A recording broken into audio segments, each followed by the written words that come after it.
लीजिए भाभी आपकी अमानत, कहते हुए नेहा ने सुजाता के हाथ में नन्ही सी जान को थमा दिया। वर्टिकल बार सुजाता की आंखों से खुशी के आंसू अनवरत बह रहे थे।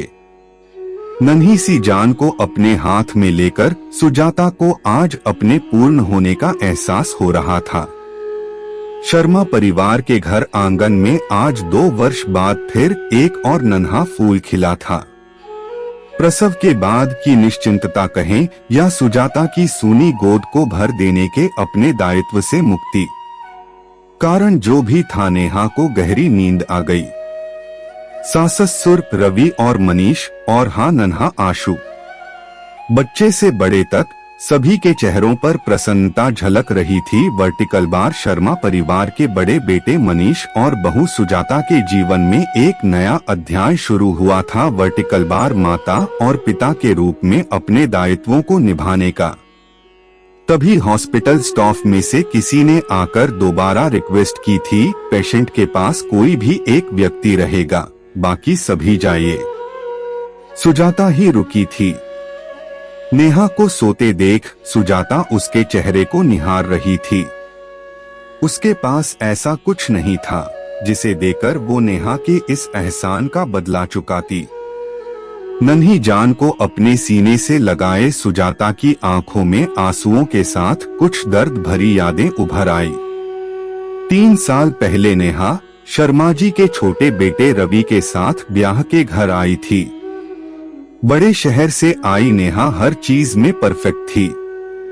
सास प्रेमा जी तो जरूरत से ज्यादा ही लाड लड़ाने लगी थी नेहा को वर्टिकल बार, क्योंकि उन्हें उम्मीद थी कि उनका दादी बनने का सपना नेहा तो पूरा कर ही देगी, जो अब तक सुजाता नहीं कर पाई थी।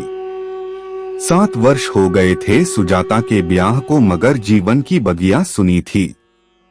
सुजाता को कुछ इंटरनल अबनॉर्मलिटी की वजह से मां बनने का सौभाग्य प्राप्त नहीं हुआ था। 2 बार उम्मीदें जगी थी, किंतु दूसरे तीसरे महीने में ही खुशियों को ग्रहण लग जाता था। इलाज के साथ साथ न जाने कितने नीम हकीम, पंडित, ज्योतिष, मंदिर मस्जिद के चक्कर लगवा दिए थे सासू जी ने, मगर जो न होना था वो न हुआ। छोटी बहू नेहा ने जल्दी ही चिर प्रतीक्षित दिन की जानकारी दी। सभी खुश थे, सुजाता भी। कोई तो होगा जो मम्मी नहीं तो बड़ी मम्मी तो कहेगा। सुजाता नेहा का बहुत ध्यान रखती, उसे जरा भी तकलीफ न होने देती। वर्टिकल बार दोनों के बीच एक मजबूत रिश्ते का निर्माण हो रहा था। उस दिन गोद भराई की रस्म थी। सुजाता नेहा को तैयार कर रही थी। ये काला टिका तुम्हें बुरी नजर से बचाने के लिए, सुजाता ने नेहा को एक काला टिका कान के पीछे लगाते हुए कहा। नेहा मुस्कुरा दी। सुजाता के रूप में जैसे उसे एक बड़ी बहन मिल गई थी। बहू चलो सब लोग आ गए हैं। प्रेमा जी की आवाज सुनकर दोनों उठकर चल दी। गोद भराई की रस्म शुरू हुई। जैसे ही सुजाता नेहा की गोद भरने के लिए उठी, प्रेमा जी सहित कुछ स्त्रियों ने सुजाता को रोक दिया। सुजाता तुम नहीं बेटा, जिसकी अपनी गोद सुनी हो वो किसी की गोद नहीं भरता, अपशकुन होता है। सुजाता की आंख भर आई। नेहा ने विरोध करना चाहा, किंतु प्रेमाजी द्वारा आंख दिखाने पर वो सिर्फ इसलिए चुप रह गई कि खुशी के माहौल में बात बिगड़ न जाए। वक्त पंख लगाकर उड़ गया और नेहा की गोद में गोल मटोल आंसू आया। सुजाता दोनों का बहुत ध्यान रखती थी। समय के साथ बढ़ता नन्हा आंसू घर आंगन में दौड़ने भी लगा। मनीष और सुजाता भी उसे बहुत प्यार करते। फिर एक दिन रवि का ट्रांसफर ऑर्डर आया। सरकारी नौकरी के चलते रवि और नेहा को अपना शहर छोड़कर दूर दूसरे शहर में जाना था। एक तरफ रवि के प्रमोशन की सभी को खुशी थी, तो दूसरी ओर आशु से दूर होने का गम। वर्टिकल बार सुजाता सबसे ज्यादा दुखी थी। भाभी मैं जानती हूँ कि हमारे जाने के बाद यह खालीपन आपको सताएगा। मैंने एक बड़े डॉक्टर से बात की है। आपको और भैया को एक बार मिलना होगा। आप स्वयं का बच्चा पा सकते हैं। मेडिकल साइंस ने इतनी तरक्की कर ली है कि बहुत कुछ असंभव भी अब संभव हो जाता है। परंतु तुम्हें पता है ना नेहा, 2 बार मेरे दामन में आई खुशियां किस्मत ने मुझसे छीन ली, अब और नहीं नेहा। अब तीसरी बार फिर एक अजन्मे के लिए मैं यह खतरा नहीं लेना चाहती। नहीं भाभी, आपको कोई खतरा नहीं उठाना है। आप और भैया सरोगेसी के द्वारा मां बाप बन सकते हैं। मतलब? मैं समझी नहीं। भाभी, सरोगेसी मतलब अपना अंश किसी पराई कोख में पलने देना। डॉक्टर आपका और भैया का अंश किसी और की कोख में स्थापित कर देंगे और 9 महीने तक बच्चा उसी पराई कोख में सामान्य रूप से बढ़ता रहेगा और प्रसव के बाद बच्चा उसके असली माँ बाप को सौंप दिया जाता है। पर ऐसी पराई कोख मुझे देगा कौन? मैं? तुम? नहीं नेहा, मेरी खुशियों के लिए तुम अपने जीवन को दांव पर मत लगाओ। आशु भी अभी बहुत छोटा है।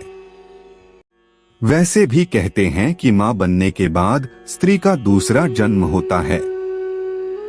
भाभी, मुझे कुछ नहीं होगा। आप हैं ना मेरा ध्यान रखने के लिए। मगर नेहा, अगर मगर कुछ नहीं भाभी। आप भैया से बात कीजिए, कल ही डॉक्टर से मिल लेते हैं। मेरी गोद भरने से सामाजिक कुरीतियों ने आपको रोक दिया था, किंतु आपकी गोद भराई से कोई मुझे नहीं रोक सकेगा। नेहा की आवाज में एक दृढ़ता थी। नेहा ने पूरी कोशिश करके रवि के साथ मिलकर सभी को इस बात के लिए तैयार कर लिया था। उस दिन और आज के दिन के बीच एक बड़ा अंतराल था जो पलक झपकते ही बीत गया था।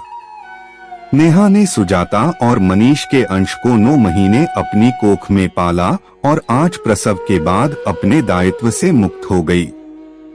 भाभी, क्या हुआ भाभी? आप रो क्यों रही हैं? नींद से अभी अभी जागी नेहा की आवाज सुन सुजाता की तंद्रा टूटी। कुछ नहीं नेहा, बस यही सोच रही थी कि कल तक मां बनना मेरे लिए एक अधूरा ख्वाब था, मगर आज ये ख्वाब हकीकत बना है तो सिर्फ तुम्हारी वजह से। समझ नहीं आता कैसे तुम्हारा एहसान चुकाऊंगी। ऐसा बोलकर मुझे पराया मत कीजिए भाभी। बस इतना कीजिएगा कि मेरे आशु से अब भी वैसा ही प्यार करती रहना जैसा पहले करती थी। सुजाता का हाथ पकड़ते हुए नेहा बोली। दोनों की आंखों से खुशी के आंसू बहने लगे। सखियों, मातृत्व जहां हर स्त्री के जीवन को आनंद से भर देता है, वहीं इनफर्टिलिटी एक अभिशाप सी महसूस होती है। किंतु मेडिकल साइंस ने इतनी तरक्की कर ली है कि अधिकांश कपल के लिए माता पिता बनना अब असंभव नहीं रहा। सरोगेसी ऐसा ही एक उपाय है। आशा है यह कहानी किसी के लिए प्रेरणास्पद साबित हो।